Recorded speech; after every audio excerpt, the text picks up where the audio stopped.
Hey guys, how's it going? Hope you're doing well. My name is Crown, and today I'm going to read you some very interesting stories that I hope that you're gonna love. And now, without further ado, let's go!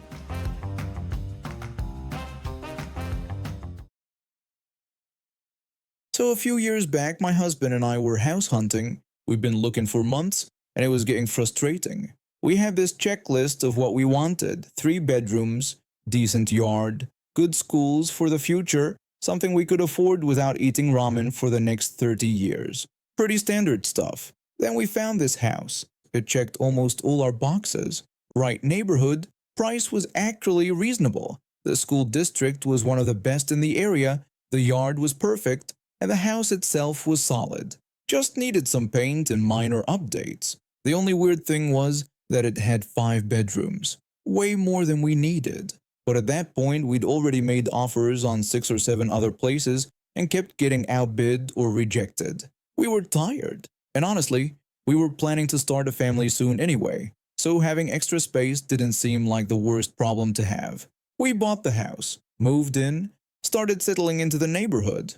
The first few weeks were busy with unpacking and painting. We picked out colors for each room, imagining what we'd eventually do with all that space. 1 bedroom would be the nursery, eventually. Another could be a guest room, maybe an office, maybe a playroom down the line. A few months later, I got pregnant. We were so excited. Started planning the nursery, telling our families, all of it. We picked out a crib online and bookmarked it. Started talking about names. My husband would put his hand on my stomach every night before bed, even though it was way too early to feel anything. Then about 2 months after that, I lost a baby. I don't really want to get into the details, but it was bad, really bad. The kind of thing that takes a while to recover from, both physically and mentally. I spent 2 weeks barely leaving the bedroom. My husband took time off work to stay with me. We cried together. We didn't talk much about it with other people. Most of our neighbors didn't even know I'd been pregnant in the first place. We decided to wait before trying again. We needed time to heal, to process everything that had happened. The nursery stayed empty. We kept the door closed most of the time. That summer, there was this neighborhood block party type thing down the road. One of those events where everyone brings food and stands around making small talk. We'd been invited through a flyer in our mailbox a few weeks earlier. We figured we should go, try to be part of the community and all that. I made cookies, chocolate chip, 'cause they're easy and everyone likes them. We put on our friendly faces and headed over around 6 p.m. It was fine at first. We met some nice people, learned names, heard about whose kids went to which school, the usual stuff. There was an older couple who'd lived on our street for 20 years, a single guy who worked from home and seemed really into his lawn care, a family with twins who were about 4 years old. Then this couple approached us. They looked to be in their late 30s, maybe early 40s. The wife smiled really big and asked if we were the ones who moved into the house on Maple Street. I confirmed that we were. Then the husband immediately commented that the house was way too big for just the two of us and wanted to know where all our kids were. The wife chimed in, saying the neighborhood really needed more children. She went on about how they probably would have bought that house themselves if it had been on the market when they were looking, because they could really use the extra space. She explained that they had 3 boys who were constantly bouncing off the walls. She said their current house only had 3 bedrooms and the boys had to share. The husband added that they'd been looking at houses with more space, but everything was too expensive now. I felt my stomach clench, but I kept my smile on. I told them we just hadn't gotten to that point yet, then quickly changed the subject by asking about their boys and what grades they were in. I redirected the conversation, asked about their kids, their schools, their activities. The wife went on about soccer and baseball and how busy they were with practices. It was awkward, but I managed to steer us away from my empty uterus and back to safe territory. Eventually, they moved on to talk to other people. My husband squeezed my hand and asked if I was okay. I nodded and said I was fine. We stayed for another hour or so, finishing our conversations, being polite. We talked to the family with twins. We chatted with someone about the best pizza place nearby. We ate some potato salad that was just okay. Finally, around 8 p.m., we were ready to leave. We grabbed our empty cookie tray and started walking toward the street.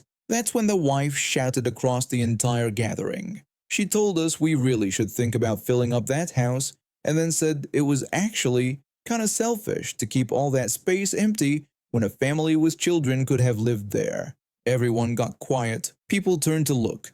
My husband's hand tightened on my arm. The husband added that it was a lot of square footage going to waste. He said something about how housing was tight and families were struggling to find space. The wife nodded and said they knew at least 2 other families who would have jumped at a house that size. Something inside me just snapped. Maybe it was the months of grief I've been carrying. Maybe it was the audacity of these strangers commenting on my life. Maybe it was just that I was tired of smiling through pain. Maybe it was because they'd already brought it up once and I'd been polite, and they still couldn't let it go. I walked closer so I wouldn't have to yell quite as loud, but there were still plenty of people in earshot. I told them they were absolutely right. I said we were going to wait a bit after my miscarriage, since I still couldn't quite forget what it felt like nearly bleeding out in my bathtub a few months ago. But since they were so concerned about our family planning and kept insisting we fill up the house, I announced that my husband and I needed to run home right now to get busy. The wife's face went white. Her mouth opened but nothing came out. Her eyes went wide. The husband started mumbling that what I said wasn't necessary and that they were just making conversation. He said they didn't mean anything by it. The wife looked like she wanted to disappear. Everyone else suddenly became very interested in their drinks, their plates, the ground, their shoes. Anything but looking at us or the couple. I could see some people whispering to each other. A few people looked sympathetic. Most just looked uncomfortable. I grabbed my husband's hand and we left. I held it together until we turned the corner. Then I cried the whole rest of the walk home. Ugly crying. The kind where you can't catch your breath. The kind where your face gets all red and splotchy. I felt humiliated. I just announced one of the most painful experiences of my life to a bunch of strangers because 2 nosy people couldn't mind their own business. My husband kept saying I didn't do anything wrong, that they pushed me to it. He said they had no right to say what they said. He said they deserved what they got. But I still felt awful. For weeks after, I'd see that couple around the neighborhood, walking their dog, getting their mail, driving past our house, at the grocery store once. Every single time they'd suddenly find something fascinating to look at in the opposite direction. They never spoke to us again, never waved, never made eye contact. If I was outside watering the plants and they walked by, they'd cross to the other side of the street. One time I saw the wife see me coming down an aisle at the store and she turned her cart around and went the other way. And honestly, I'm okay with that. A few other neighbors reached out after that night. The older couple from down the street brought us a casserole a few days later. They didn't mention the block party, but I could tell they knew. The single guy with the nice lawn nodded at us more when we saw him outside. The family with the twins smiled at us more warmly. Nobody ever brought up our house size again. Nobody asked about kids. Nobody made comments about what we should be doing with our space. About a year later, I did get pregnant again. This time it stuck. The pregnancy was nerve-wracking. Every doctor's appointment felt like holding my breath, but everything went okay. We have a beautiful baby now, and yes, we're using more of those 5 bedrooms. The nursery finally has a crib in it, and toys, and a changing table. But that's our business, our timeline, our family. I'm 21, and I've been living on my own for about 8 months now. I moved out of my parents' place right after I finished my business diploma, and I started my own small online shop selling handmade jewelry. It's not huge or anything, but it pays my rent and gives me enough to live on. The apartment I found is perfect for me. It allows pets, and I've been wanting to adopt a cat for years. My parents never let me have one growing up because my dad is allergic, so this was going to be my first real pet that was truly mine. About 2 weeks ago, I finally felt settled enough financially to take on the responsibility of a pet. I went to the local animal shelter just to look around, maybe get an idea of what I wanted. That's when I saw her. This beautiful little 6-month-old kitten with the most gorgeous markings and these bright, curious eyes. She was so friendly, rubbing against the cage bars and purring when I reached my hand in. I fell in love instantly. I asked one of the shelter workers about her history because I wanted to know what I was getting into. The worker pulled up her file and told me she'd been found on the side of a road about a month ago, abandoned and injured. A dog had bitten her badly, and she'd needed medical treatment and time to heal. She was still recovering when I met her, which is why I couldn't take her home right away. But I didn't care about waiting. I filled out all the adoption paperwork that same day. For the next 2 weeks, I visited her whenever I could. I bought supplies, set up my apartment, got her a nice bed, toys, a scratching post, the works. I was so excited. Finally, this past Saturday, the shelter called me. She'd been spayed, microchipped, and was ready to go home. I picked her up that afternoon, and she's been absolutely perfect. She adjusted so quickly, like she knew this was where she belonged. That brings me to tonight. I was working on some orders for my shop when my phone rang. Unknown number. I almost didn't answer, but something made me pick up. The woman on the other end introduced herself as the owner of the kitten I'd just adopted. She told me she'd seen a post on Facebook about my new pet and had tracked me down through Instagram, finding my phone number on my business account. I was immediately confused because I hadn't posted anything on Facebook myself, though I remembered a friend sharing one of my Instagram photos. She explained her whole situation to me. She said she'd moved out of her parents' house where the kitten had been living, and she was waiting to hear back from her new landlord about whether pets were allowed. According to her, the kitten kept trying to find her after she left, and one morning the cat got outside and never came back. She asked if she could have her kitten back and said she'd even pay me for everything because she'd been searching for a month. I told her that I'd adopted the cat legally from an animal shelter where she'd been recovering from a dog bite and living in a cage. I made it clear I had no interest in giving her back. Then my phone buzzed with text messages. She was sending me photos to prove the kitten was hers. And I'll admit, looking at them, it did appear to be the same cat from a few months earlier. I pointed out to her that I'd gone through proper adoption channels and that the kitten had been found injured and living in a shelter cage. I asked her where she'd been during all of that. She insisted she'd been looking everywhere, posting in lost pet groups and calling shelters. She said the situation wasn't fair to her. I brought up the fact that she'd admitted to moving out and leaving the kitten at her parents' house. I asked her directly if that wasn't abandoning the animal. She got defensive and said she hadn't abandoned anyone. She claimed she was planning to come back for the kitten once her landlord gave approval. I reminded her that regardless of her plans, she'd left the cat behind. The kitten had gotten out and been injured so badly that she needed veterinary care. I told her the cat could have died out there. She argued that what happened wasn't her fault and begged me to reconsider. She said she'd been crying for weeks, thinking the kitten was dead and that she loved her so much. That's when I told her that if she really loved the animal, she wouldn't have left her behind in the first place. I explained that the kitten was now legally mine, microchipped in my name, and had settled into her new home. I refused to give her back. She raised her voice and accused me of stealing her cat. She said I couldn't do this to her. I told her that I hadn't stolen anything. I'd adopted a cat from a shelter through legal means, and that was the end of it. I asked her not to contact me again and hung up. I immediately blocked the number, but then she started sending messages through Instagram. She called me heartless and cruel, saying I was keeping her from her beloved pet. I blocked her on that platform too. Now I'm sitting here with this kitten purring contentedly in my lap, and I'm questioning everything. She clearly had photos of the cat from before. She obviously knew this animal, but at the same time she'd made the choice to leave her behind when she moved, and the kitten had ended up injured and alone on the street. The shelter had followed all their procedures.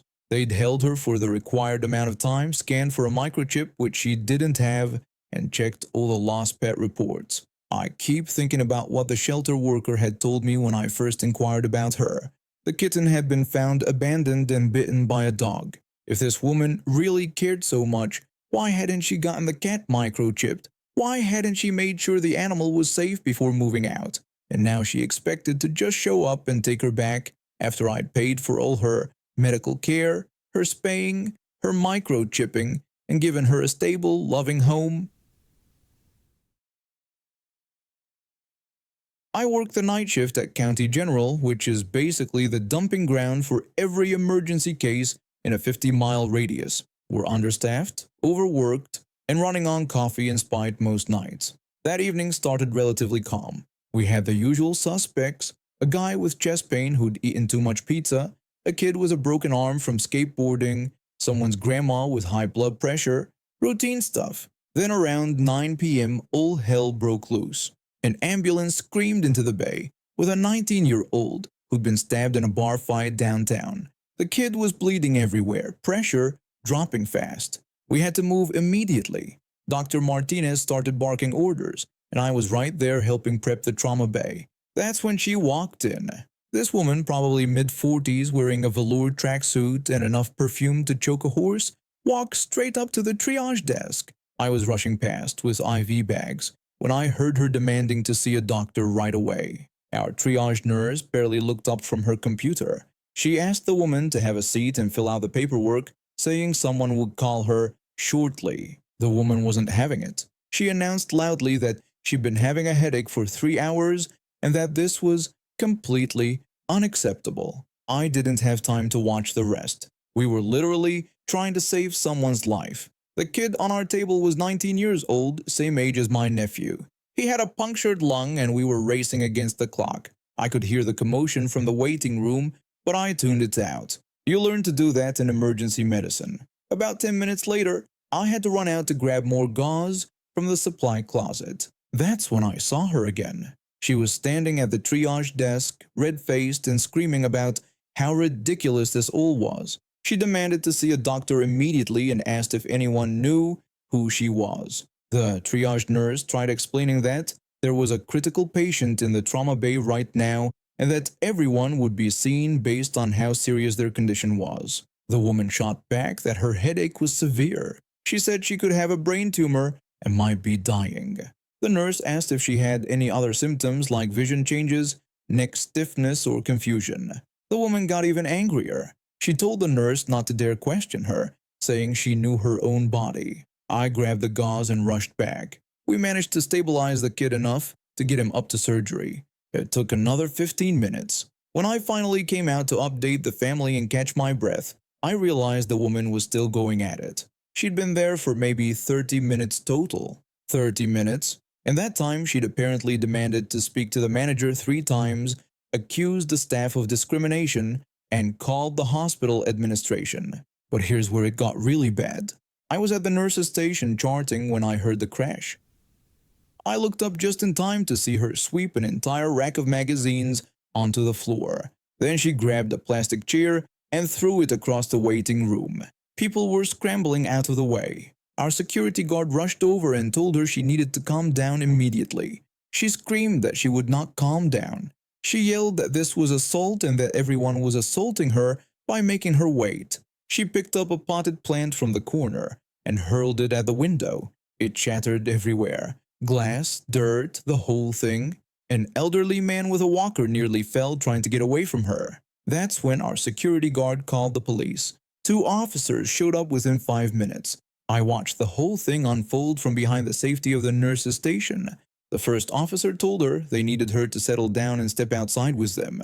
She shouted not to touch her. She claimed she was a patient and had rights. She started grabbing things off the triage desk: pens, clipboards, a computer keyboard. She threw the keyboard at one of the officers. It bounced off his chest. The second officer gave her one last warning. He told her to put her hands behind her back. She screamed that they couldn't arrest her because she was the victim. She lunged at the second officer, and that's when it happened. The telltale sound of a taser deploying. She dropped like a sack of potatoes, convulsing on the floor. The waiting room went completely silent. The officers cuffed her while she was still on the ground, sputtering and crying. They hauled her up and started reading her rights. The first officer told her that she was under arrest for disorderly conduct, destruction of property, and assault on a police officer. She wailed that this was police brutality. She demanded her lawyer and threatened to sue everyone. They dragged her out still screaming. The automatic doors closed behind them, and for a moment, nobody moved. Then our triage nurse stood up, looked at the mess of broken plant pot and scattered magazines, and sighed. She asked loudly if anyone else needed to be seen for a headache tonight. The elderly man with the walker raised his hand sheepishly. He admitted he actually did have a pretty bad headache, but said he could wait. We all laughed. It was either that or cry. I went back to check on my other patients, stepping over the dirt and broken pottery. Just another Tuesday night at County General. The kid with the stab wound made it through surgery, by the way. Last I heard, he was going to make a full recovery. The woman got charged with 3 misdemeanors and had to pay for all the property damage. Her headache was probably just stress, or maybe karma. Every 6 months, we have this big function where all the clients fly in, upper management gives speeches, and everyone tries to network and look important. It's half business meeting, half social event, and people take it seriously. The function was coming up in 2 weeks, and I decided I wanted to make an impression this time. Not just blend into the background like I usually did. I've been leading a major project that saved one of our biggest clients a ton of money, and I figured it was time to step up my game. So I took a Saturday afternoon and went to the mall. I'm not usually a big shopper. Most days I just wear the same rotation of business casual stuff. But that day I was determined to find something that would make me feel confident. I went to about 5 different stores, tried on what felt like 100 things. Finally I found it in this boutique on the 2nd floor. A burgundy blazer with these subtle gold buttons, fitted but professional. I paired it with black tailored pants and found this cream silk blouse that pulled the whole thing together. It was bold, but not over the top. Expensive, but I figured I deserved it after the year I'd had. When I got back to my apartment, I hung the outfit on my closet door where I could see it. Every time I looked at it, I felt this little boost of confidence. The following Monday at work, a few people asked what I was planning to wear to the function. It's the kind of thing people chat about around the office. I showed them photos on my phone of the outfit laid out on my bed. My cubicle neighbor said it was really nice, and that she loved that color on me. Another co-worker from accounting gushed over how gorgeous the blazer was and asked where I got it. I told them I found it at that boutique near the food court and that it took forever, but I was really happy with it. People seemed genuinely excited for me. It felt good. Then on Wednesday, my co-worker from the same team came by my desk. We'd started around the same time, worked on a lot of the same projects. I'd always thought we had a decent working relationship, even if we weren't exactly friends. She asked if she could talk to me for a second. I told her sure and asked what was up. She mentioned that she'd seen the outfit I was planning to wear to the function. I asked her what she thought about it. She said it was nice, really nice, but then added that maybe it was too nice. I was confused and asked her what she meant by that. She went on to explain that she thought maybe I should consider toning it down a little, wearing something more subtle that wouldn't draw too much attention. I stared at her for a second, trying to process what she was saying. I told her I wasn't really following because it was a professional outfit for a professional event.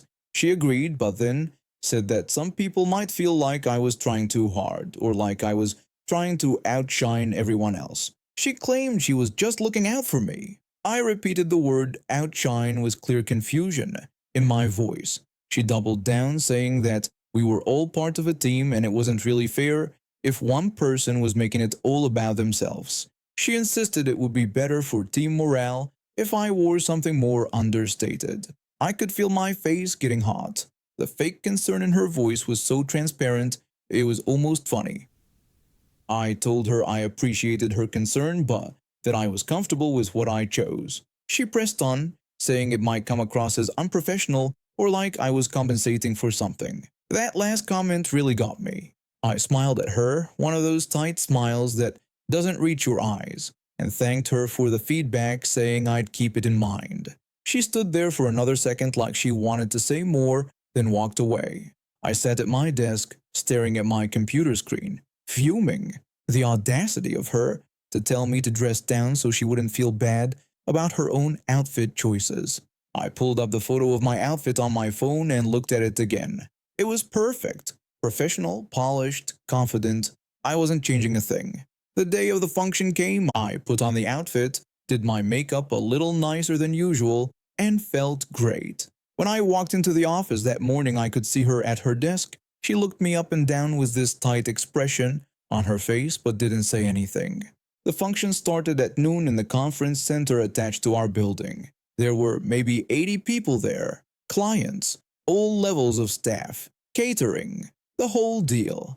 I walked in and immediately ran into one of the senior partners. He complimented me right away, saying I looked sharp and that my blazer was fantastic. I thanked him, feeling a warm rush of confidence. Then a client from my project spotted me and called out, pointing me out as the woman who saved them $500,000. We talked for a while about the project. He introduced me to 2 other clients and we discussed potential work for next quarter. I felt like I was being seen for the first time in my career there, not just another consultant, but someone with value to bring.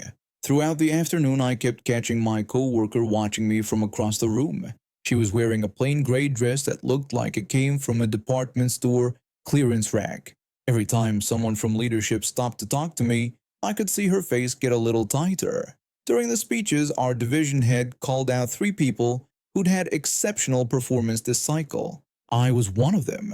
I had to stand up while everyone clapped. When I sat back down, the person next to me congratulated me. My co-worker was 2 tables over, staring down at her plate. After the formal part ended and people were mingling with drinks, one of the other senior partners pulled me aside. He told me they've been really impressed with my work lately and that they wanted to talk to me about a promotion opportunity. He asked if I could stop by his office next week. I told him absolutely that I'd love to. I left that function on top of the world. Best professional day of my career, hands down. And I looked damn good doing it. My co-worker avoided me for the rest of the week. Eventually things went back to normal, but she never made comments about my clothes again. I've been into trading card games for a while now, Pokemon and Magic the Gathering mostly.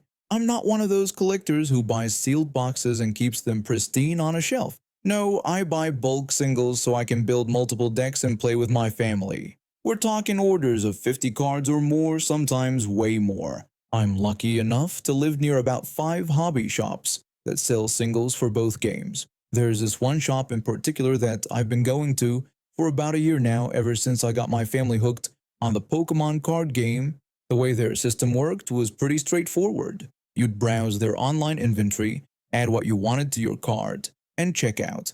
Then you had 2 options, pay online in advance or pay when you picked up in store. Now paying in advance sounds like the smart choice, right? Except it wasn't. Multiple times I'd pay for cards online only to show up and find out they didn't actually have them in stock. Their inventory system wasn't perfect, and sometimes cards were marked as available when they weren't. Then I'd have to go through their refund process, which took 2 to 3 days to complete. Let me tell you, waiting 2 to 3 days to get your money back is incredibly annoying, especially when you're trying to place another order somewhere else. I had it happen with a $10 card once, and I was stuck in limbo for almost 3 days before the refund went through. So one day, I talked to one of the staff members about it. I explained that I kept running into this issue where I'd pay online but the cards weren't actually in stock, and I asked if there was a better way to handle it. He told me that when customers have big orders like mine, it's perfectly fine to call ahead of time. He said the staff could pick the order when they had time between customers, and as long as I didn't abuse the process, it would work out great for everyone. I asked if he was sure about that, and he confirmed it enthusiastically. He said to just give them a few hours' notice, and they'd have everything ready. That was music to my ears. This new process solved everything. I wouldn't pay for cards they didn't have. I wouldn't waste time standing around in the store, and the staff would have plenty of time to pull my order without feeling rushed. I'd call 4 to 5 hours ahead, give them my list, and they'd have it ready when I arrived. I did this for an entire year without any problems. I never abused it, always showed up when I said I would, and everyone seemed happy with the arrangement. Then about 2 months ago, my family and I discovered Commander format in Magic the Gathering. If you know, you know. That format is absolutely fantastic. Suddenly I was back to making massive orders again, building multiple decks for myself and my family. I called the shop one day like I've been doing for a year and gave them my usual 4-hour advance notice. But this time, the staff member on the phone told me I needed to stop calling in these orders. He said it was store policy to only pull orders that had been paid for, and they wouldn't be pulling my cards until I paid online first. I thought that was weird since I'd been told otherwise, but I said okay, and figured I'd ask about it when I got there to clear up the confusion. When I arrived at the shop, I tried to explain the situation to the two staff members working. I told them I've been calling ahead for about a year now because one of their staff members had said it was encouraged and that it helped them out. But they both just repeated that it was store policy to prepay online first. I tried explaining again that I was specifically told by someone who worked there that calling ahead was the preferred method for large orders, but they weren't having it. The first staff member said the store policy was to prepay online. The second one said the same thing with this really terse tone. The way they said it was really rude, like I was doing something wrong by following instructions I'd been given by their own co-worker. I wasn't trying to argue, just explaining what I'd been told.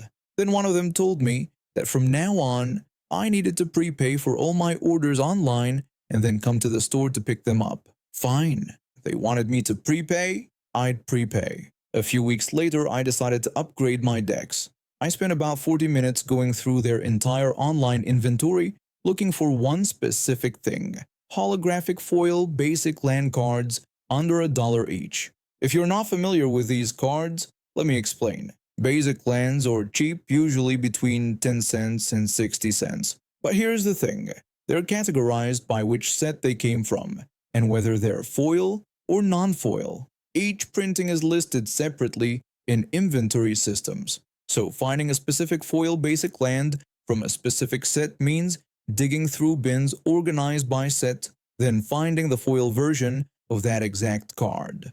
I added about 100 cards to my cart. 100 foil basic lands from about 40 different sets. Each one would need to be individually located. Then I paid online and gave them 1 hour before I showed up. 1 hour wasn't much time, sure, but it was their policy. When I walked into the shop, one of the two staff members who'd been rude to me was working. Even better, the store was packed and he looked completely swamped. I told him I was there to pick up my order. He quickly said he was getting to it, but I could tell from his response that he hadn't even started yet. I asked if he'd started it, and he repeated that he was getting to it with this irritated tone. He definitely knew this would have been easier if I'd called 4 or 5 hours in advance like I used to, but store policy said I couldn't do that anymore. So I waited and waited. About 30 minutes into my wait, the awesome staff member who'd originally told me calling ahead was fine showed up for his shift. He saw me standing there and asked if I'd been waiting long. I told him about 30 minutes. He apologized and said he felt bad, then gave me a tournament participant pack for my trouble. I opened it right there and pulled a card worth $30. A roaming throne that honestly made my day. Finally, after 40 minutes total, my order was ready. The staff member looked frazzled and frustrated when he handed me my cards. Then he told me that 4 of the cards weren't in stock and that I'd get refunded in 2 to 3 days. Of course, 4 cards missing, which meant I'd paid for cards they didn't have. Exactly the problem the old system avoided. I thanked him and took my cards and left. And now we have reached the end of today's stories. Thank you for watching, and see you next time.